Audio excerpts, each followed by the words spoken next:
Hello, I'm Mariana Danilovich with Ultralive TV, and here we are with David Bloom, who has been in many different strategic positions, consulting positions, as well as strategic communications positions in our business. And he's going to tell us a little bit more about the whole marketplace and lay of the land for 3D television sets that are coming out. So what we're seeing, one of the companies I'm now associated with is called Thinkgasm Consulting. We've done some work recently in the 3D TV space. We found that there's a fairly modest uptake right now in the 3D TV purchases, but there's huge push both on the consumer electronics side and on the content creator side, the studios, the networks. They believe this is a great opportunity for them long-term to get some value add and differentiating technologies in terms of selling high-end TVs and high-end premium entertainment experiences. So you've got a really big push on one side and a modest pull in a bad economy from consumers. It makes for a very interesting time. I mean, we've taken to calling this the 0 year for 3D TV.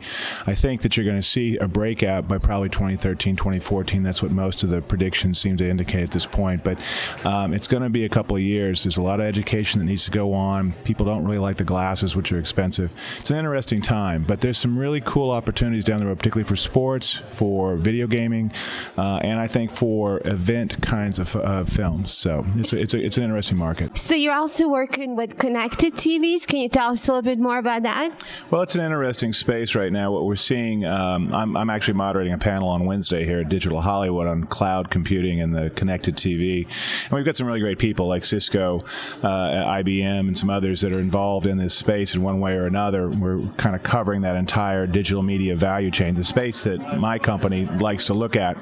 But what's particularly interesting about connected TVs is there's a lot of ways to connect your TV. I mean, we've had a lot of effort by set-top boxes of various sorts to do this kind of work. Now what we're getting are TVs that have it baked in. They've got little apps or widgets within them that allow you to get Google or Facebook or Twitter.